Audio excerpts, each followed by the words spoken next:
മാധവേട്ടൻ കൂടെ കൂടെ പറയാറുണ്ടല്ലോ, മുൻ ജന്മത്തിലെ ശത്രുക്കളാണ് ഈ ജന്മത്തിൽ മക്കളായി പിറവിയെടുക്കുന്നതെന്ന്. അത് സത്യാണെന്ന് എനിക്കിപ്പോ തോന്നുന്നുണ്ട്. അല്ലെങ്കിൽ സ്വന്തം അച്ഛന്റെ ഉപജീവന മാർഗം കൂടി ഇല്ലാതാക്കില്ലായിരുന്നല്ലോ. ആദ്യം സമ്പാദ്യം മുഴുവൻ കൊണ്ടുപോയി തുലച്ചു, പിന്നീട് വീടിന്റെ പ്രമാണം പണയം വെച്ചു. ഇപ്പൊ ആകെ ഉണ്ടായിരുന്ന ജീവിതമാർഗവും ഇല്ലാതാക്കി. ഇനി അതൊന്നും പറഞ്ഞിട്ട് കാര്യമില്ല. ഓട്ടോറിക്ഷ തിരിച്ചെടുക്കാനുള്ള മാർഗത്തെപ്പറ്റി ആലോചിക്കണം. ആരെങ്കിലും കുറച്ച് രൂപ കടം തന്നിരുന്നെങ്കിൽ ലോൺ കിട്ടുമ്പോ അതങ്ങ് തിരിച്ചു കൊടുക്കായിരുന്നു. നമുക്ക് വിക്രമനോട് ചോദിച്ചാലോ മാധവേട്ട? ഞാനും അത് ആലോചിക്കാതിരുന്നില്ല. പക്ഷേ അത് ശരിയാവില്ല. ഒന്നാമത് അന്ന് ബാങ്കുകാർക്ക് വേണ്ടി വിക്രം എണ്ണിക്കൊടുത്ത തുക ഇതുവരെ നമുക്ക് തിരിച്ചു കൊടുക്കാൻ കഴിഞ്ഞില്ല. അന്ന് ബാങ്കുകാര് കേസ് കൊടുത്ത് പോലീസ് സ്റ്റേഷനിൽ വിളിച്ചു വരുത്തിയപ്പോ ലക്ഷങ്ങൾ എണ്ണിക്കൊടുത്തിട്ട വിക്രം മാധവേട്ടനെ ഇറക്കിക്കൊണ്ടുവന്നത്.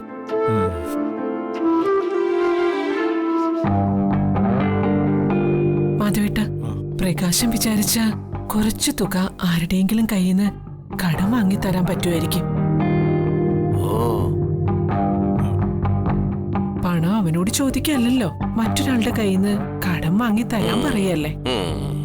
അതുകൊണ്ട് ചിലപ്പോ പ്രകാശം കേൾക്കുമായിരിക്കും. നമുക്ക് പലിശ കൊടുക്കാം. അതൊക്കെ വേണോ? പ്രകാശനോട് ഞാൻ ചോദിക്കില്ല, നീ ചോദിച്ചാ മതി. നടന്നത് തന്നെ. പ്രകാശിനെ അങ്ങനെ അങ്ങ് പറ്റിക്കാമെന്നാരും നോക്കണ്ട. ഇതുപോലുള്ള 18 അടവും പയറ്റ് നിൽക്കുന്നവനാണ് ഈ പ്രകാശൻ. പലിശയ്ക്ക് അങ്ങോട്ട് പണം വാങ്ങി തരാൻ പറഞ്ഞാല് ഈ പ്രകാശൻ അങ്ങ് ചെയ്യൂത്രേ.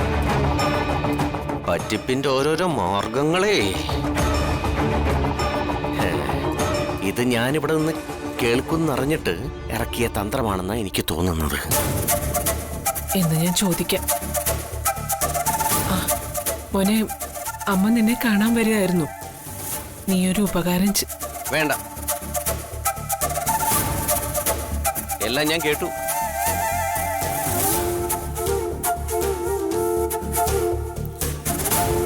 എന്നിൽ നിന്നും 1 രൂപയുടെ സഹായം പോലും ആരും പ്രതീക്ഷിക്കണ്ട. പലിശയ്ക്ക് പണം വാങ്ങി തന്നിട്ട് വേണം പലിശക്കാരൻ വന്ന് എന്റെ ബൈക്ക് എടുത്തുകൊണ്ട് പോവാൻ.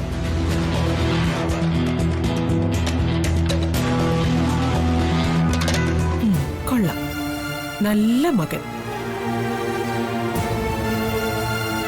നിന്റെ അച്ഛൻ കുടിച്ചും കൂത്താടിയും നടന്ന് ഉണ്ടാക്കി വെച്ച കടം വീട്ടാൻ വേണ്ടിയേ അമ്മ മൂത്ത മോന്റെ മുൻപിൽ കൈ നീട്ടിയതൊന്നുമല്ല. ആരുടെയെങ്കിലും കയ്യിൽ നിന്ന് കുറച്ചു നാളത്തേക്ക് കുറച്ചു പൈസ വായ്പ വാങ്ങി തരുമെന്നാണ് അമ്മ ചോദിക്കുന്നത്. അതും മൂത്ത മോനോട്. ഓഹോ, അപ്പൊ മൂത്ത മോനാണെന്നൊക്കെ അറിയാം.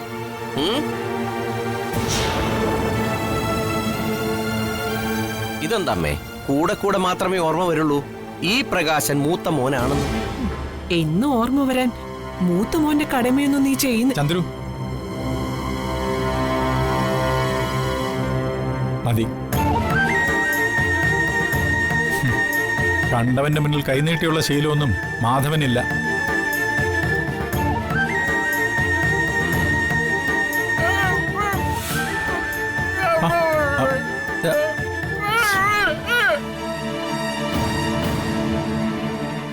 മാധവേട്ട, ഞാൻ വന്ദനെ ഒന്ന് വിളിക്കാം. എന്തിനാ ചന്ദ്രു? വന്ദനയ്ക്കിപ്പോ നമ്മളെ സഹായിക്കാൻ പറ്റുന്ന അവസ്ഥയല്ലല്ലോ. എന്നല്ല, സഹായിച്ചില്ലെങ്കിലും വന്ദന നമ്മളെ പുച്ഛിക്കില്ല. എന്റെയും മാധവേട്ടന്റെയൊക്കെ മനസ്സറിയുന്നവളല്ലേ അവള്.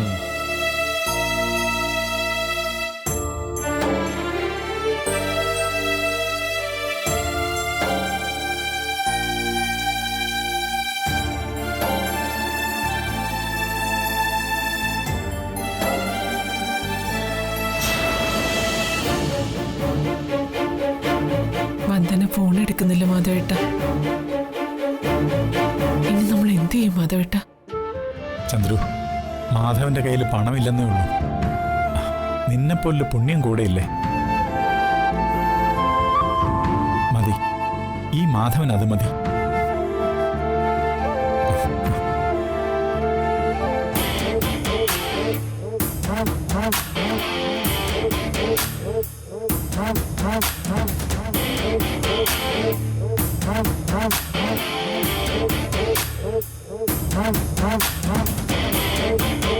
എന്താ ഒറ്റയ്ക്കെന്ന് ആലോചിക്കുന്നത്?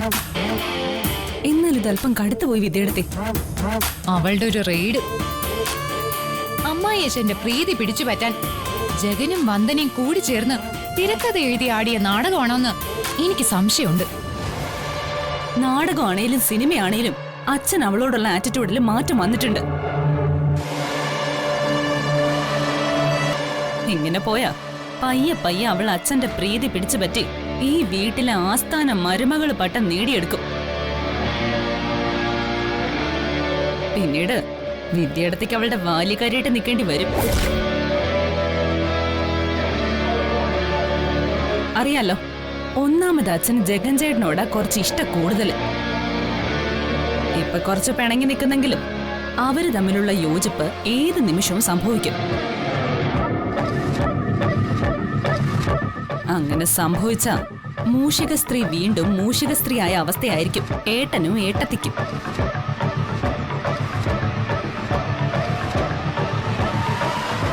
ഈയിടയ്ക്ക് അച്ഛൻ ജിതേന്ദ്രൻ ചേട്ടനോട് ഒരുവിധം അടുത്ത് വരികയായിരുന്നു. കരുണാകരക്കുറുപ്പിന് ശേഷം അടുത്ത MLA ജിതേന്ദ്രൻ ചേട്ടനായിരിക്കുമെന്നാ ഞാൻ കരുതിയത്. നീ പറഞ്ഞ ഒരു കാര്യം ശരിയാ. നിന്റെ അച്ഛനും ജഗനും തമ്മിൽ പിണങ്ങാനുള്ള ഒരേ ഒരു കാര്യം വന്ദനയാ. അവളെ അച്ഛൻ മരുമകളായിട്ട് അംഗീകരിച്ചു തുടങ്ങിയ അതിനർത്ഥം ജഗനും അച്ഛനും ഒന്നായെന്ന. അങ്ങനെ ഒന്നായ നീ പറഞ്ഞതുപോലെ ഞാനും ജിതേട്ടനും ഈ വീട്ടിലെ വെറും നിഴലുകൾ മാത്രമായിരിക്കും. സ്വന്തമായി രൂപമോ ശബ്ദമോ ഇല്ലാത്ത നിഴലുകള്. പക്ഷെ അവസ്ഥ മുമ്പും അതായിരുന്നുകൊണ്ട് ഞങ്ങൾക്കത് സഹിക്കാൻ പറ്റിയെന്ന് വരും. പക്ഷെ നിന്റെ കാര്യമൊന്ന് ആലോചിച്ച് നോക്കി. വന്ദന നിന്റെ കുഞ്ഞിനെ കൊന്നതിന് ഇനി അവളുള്ള വീട്ടിൽ നിൽക്കില്ല എന്ന് പറഞ്ഞ് ഇറങ്ങി തിരിച്ച് സ്വന്തം വീട്ടിൽ അഭയം തേടിയവളാ നീ. നിന്റെ സ്വപ്നങ്ങൾ ആരെറിഞ്ഞുടച്ചോ അവള് നീയുള്ള സ്ഥലം നോക്കി വന്ന് അവിടുത്തെ സിംഹാസനത്തെ റാണി ചമഞ്ഞിരുന്ന ഒരു കുഞ്ഞെന്ന സ്വപ്നം നിനക്ക് എന്നേക്കുമായി മറക്കാം.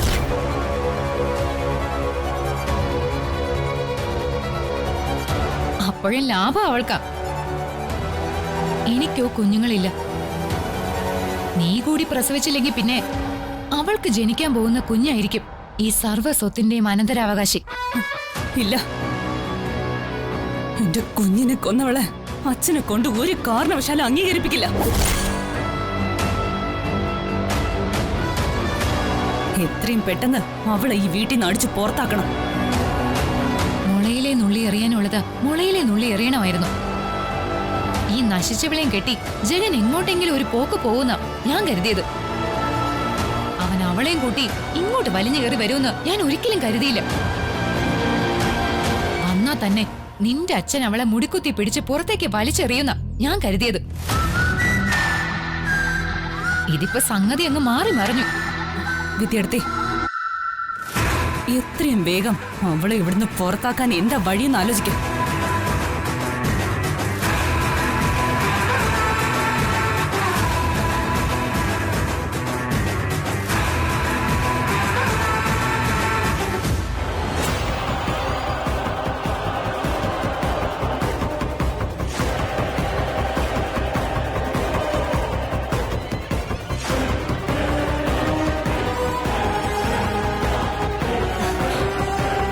സമാധാനമായിട്ടിരിക്കും. ഒരു മാർഗം കിട്ടിയിട്ടുണ്ട്. എന്താ എഴുതി? അവളെ ഇവിടുന്ന് തുരത്താൻ എന്ത് മാർഗം കിട്ടിയത്? അതൊക്കെ കിട്ടി. വാ പറയാം. വാ.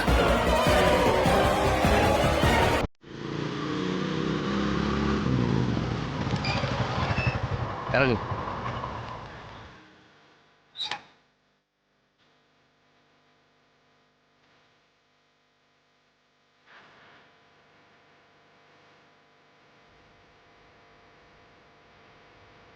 ആ പറഞ്ഞ സാറേ. ആ അല്ല ഇതാര് രതീഷല്ലേ? രതീഷല്ല, നിതീഷ്. ആ എന്തെങ്കിലും ആവട്ടെ. ഇത് തന്റെ കടയാണോ? ആ അതെ സാറേ, ഇതാണ് മെയിൻ ഓട്ടോ സബ്. ഞാൻ ഓട്ടോ ഓടിക്കുമ്പോ എന്റെ ഭാര്യ വന്ന് കട തുറക്കും, എന്റെ ഭാര്യ ഓട്ടോ ഓടിക്കുമ്പോ ഞാൻ കട തുറക്കും. ഒരു അഡ്ജസ്റ്റ്മെന്റ്.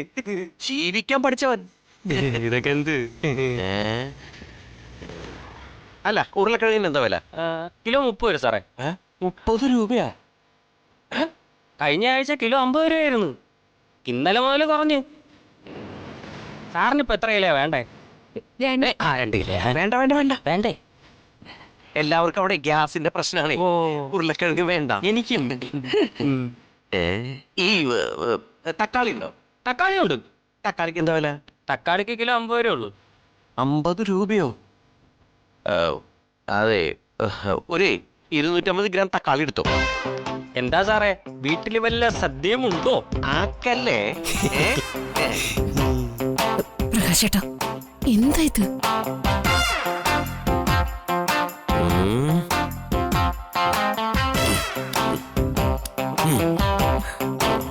പ്രകാശേട്ടാ,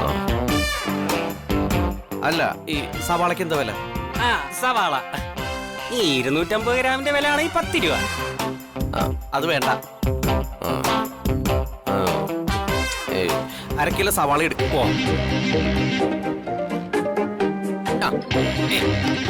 അതെ, ഈ തണ്ണിമത്തൻ എന്താ വില? അത് 250 ഗ്രാമായിട്ട് കൊടുക്കൂല്ലോ സാറേ, അവിടെ വെച്ചേ. വേണ്ട, നീ തന്നെ വെച്ചോ. ചേട്ടാ, ഓ ഒരു 100 രൂപയ്ക്ക് സാമ്പാറിനോ അവിയലിനുള്ളതും എടുത്തു. ഓക്കെ. 100 രൂപയ്ക്കോ? നീ എന്താ അവിടെ അന്നദാനം നടത്താൻ പോണ്ട? 50 രൂപയ്ക്ക് മതി. 50 രൂപയുടെ പച്ചക്കറിയൊന്നും ഇവിടെ കിട്ടുമല്ലോ സാറേ. പച്ചക്കറി കിറ്റിന് 100 രൂപയാണ് വില. എന്നാലേ താൻ ആദ്യം 100 കൂടെ പച്ചക്കറി എടുക്ക്, എന്നിട്ട് അതിൽ നിന്ന് 50 രൂപ മാറ്റ്, ബാക്കി 50 രൂപ ആവുമല്ലോ. സാറെന്താ തമാശ പറയാ?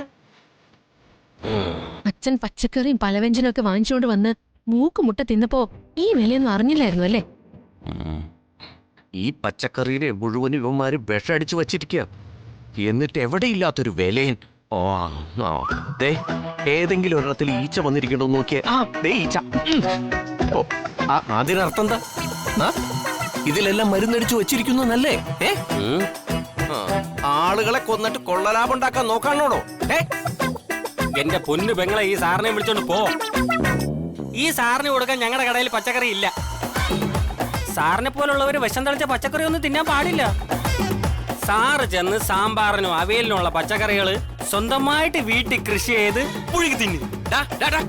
ഞാൻ ആരാണെന്ന് എനിക്കറിയോ? ഇല്ല. നിന്റെ പച്ചക്കറി കട ഞാൻ പൂട്ടിക്കും. ചേട്ടാ, എന്താ ഇത്? ഒന്ന് ഇങ്ങോട്ട് വന്നേ. 50 രൂപയുടെ പച്ചക്കറി തരാൻ പറ്റാതിന് കട പൂട്ടേണ്ടി വന്നാ ഞാൻ പൂട്ടിക്കോളാം. നിന്നെ കൊല്ലും ഞാൻ. നീ ചെവിയിൽ നുള്ളിക്കോടാ. ആ ചെവിയിൽ നുള്ളി ഒന്ന് പോ. നിന്റെ കയ്യിൽ നിന്ന് 50 രൂപ പച്ചക്കറി വാങ്ങാൻ പറ്റുമെന്ന് ഞാനൊന്ന് നോക്കട്ടെ. ശരി. പ്രകാശേട്ടൻ ഇങ്ങോട്ട് വന്നേ. വിടറി. നീ ലോകത്തില്ലാത്ത വിലയുടെ ഇവൻ പച്ചക്കറിക്ക് മുഴുവൻ പറയണത്.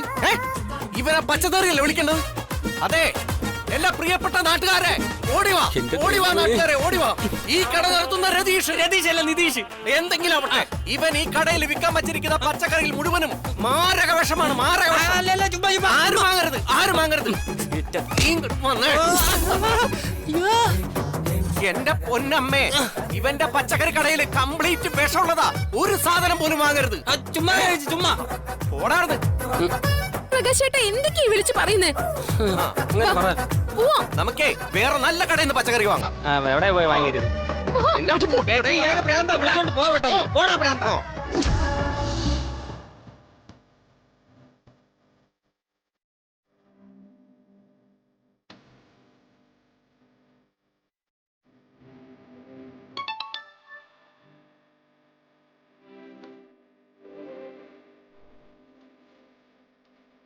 അയ്യോ, അമ്മ വിളിച്ചിട്ടുണ്ടായിരുന്നല്ലോ. ഒന്ന് തിരിച്ചു വിളിച്ചു നോക്കാം.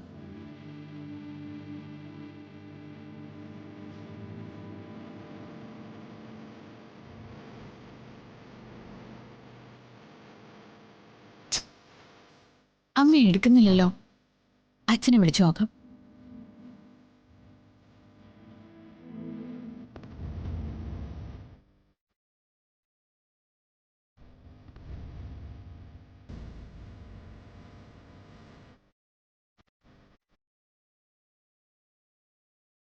മധുവേട്ട ആ. ചായ. ആ ചന്ദ്രു, നിന്റെ ഫോണിൽ ആരോ വിളിച്ചിരുന്നു. അയ്യോ, വന്ദനയോ? ആ ഞാൻ വിളിച്ചപ്പോ അവള് കണ്ടു കാണില്ല. തിരിച്ചു വിളിച്ചതായിരിക്കും. അച്ചച്ച, ദേ വന്ദനമ്മ വിളിക്കുന്നു. വന്ദനമ്മേ. ദേമോളെ, സുഖാണോ? സുഖാണോ വന്ദനമ്മേ? വന്ദനമ്മയ്ക്ക് സുഖാണോ? ആണ് മോളെ. ആ മോളെ, ഫോണൊന്ന് അച്ഛൻ്റെ കൈ കൊടുക്കോ? കൊടുക്കാലോ വന്ദനമ്മേ. അച്ചച്ച, ദേ വന്ദനമ്മയ്ക്ക് സംസാരിക്കണോന്ന്. ആ ഇങ്ങോട്ടാ.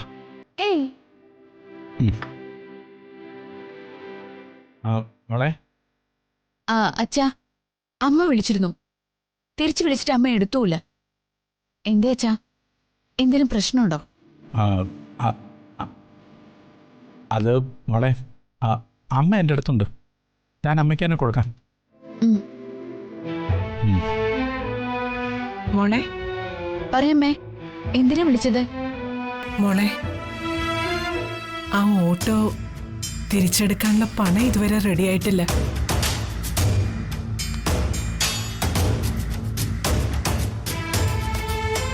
വേറെ ആളിന്റെ ഓട്ടോ അല്ലേ മോളെ? അത് തിരികെ എടുത്തേ പറ്റുള്ളൂ അമ്മേ. എത്രയും പെട്ടെന്ന് പണടച്ചത് തിരികെ എടുത്തില്ലെങ്കിൽ അവർ ചിലപ്പോൾ ആ ഓട്ടോ നശിപ്പിച്ചു കളയും. അറിയാം മോളെ, ദുഷ്ടന്മാരാ. വേണമെങ്കിൽ അത് പൊളിച്ച് ആക്രിക്കടയിൽ വിറ്റും കളയും. അമ്മേ, ഇപ്പോ അച്ഛനെ സഹായിക്കാൻ എന്റെ കയ്യിൽ ഒന്നുമില്ല.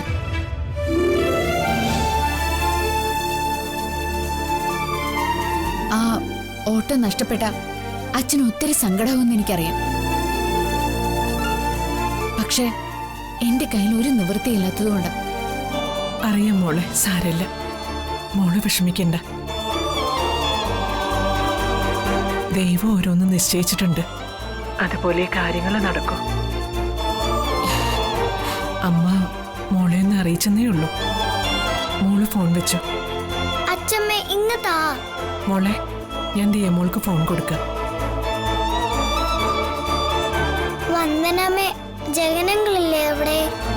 ആ ഉണ്ട് മോളെ. ജഗനങ്ങളുടെ കയ്യിലൊന്ന് ഫോൺ കൊടുക്കോ വന്ദനമ്മേ? കൊടുക്കാം.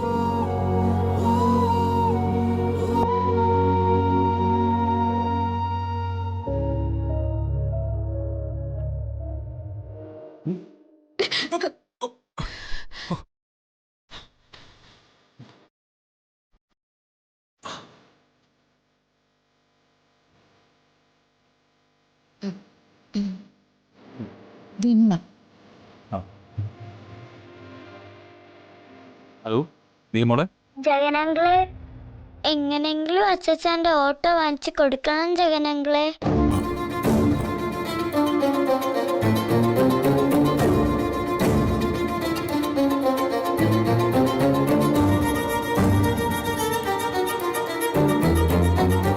പാവം അച്ഛച്ചൻ.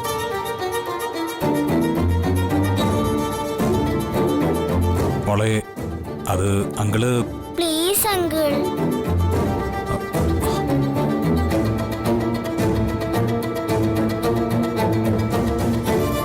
അങ്കിള് വിചാരിച്ചല്ലേ നടക്കൂ. പ്ലീസ്.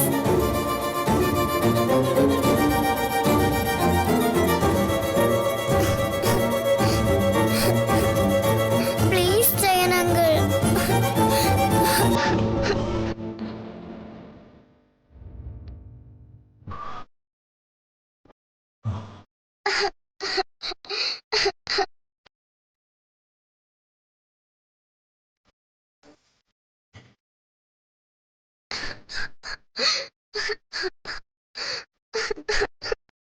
മോളെ, ആ കരയാതെ മോളെ.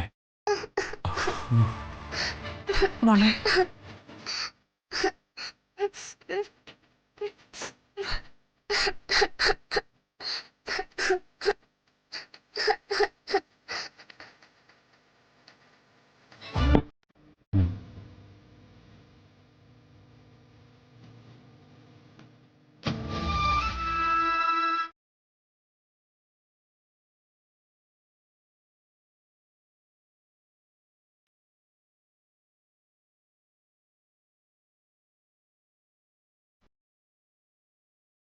എങ്ങനെങ്കിലും അച്ഛൻ്റെ ഓട്ടോ വാങ്ങിച്ചു കൊടുക്കണം ജഗനങ്കിളെ. അങ്കിള് വിചാരിച്ചാലേ നടക്കൂ. പ്ലീസ്.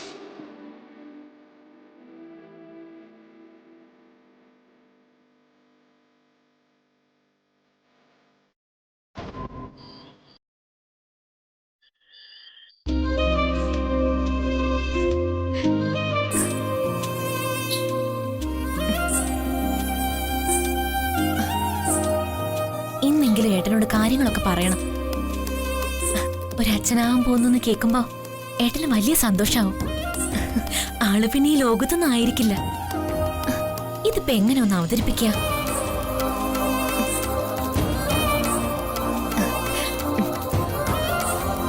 വിക്രമേട്ട, ഇനി നമ്മൾ ഒറ്റയ്ക്കല്ല. നമ്മുടെ ഇടയിലേക്ക് ഇനി ഒരു അതിഥി കൂടി വരാൻ പോവാ. ഒരു കുഞ്ഞതിഥി. ഒരു മോൻ അല്ലെങ്കിൽ മോള്. ഇത് വേണ്ട. ഇതൊരുമാതിരി പഴഞ്ചൻ സ്റ്റൈലാ. കുറച്ചുകൂടി സീൻ കളറാക്കണം. ഏട്ടാ, എനിക്കൊരു മസാല ദോശ. അയ്യേ വേണ്ട. വിക്രമേട്ടാ, ഞാൻ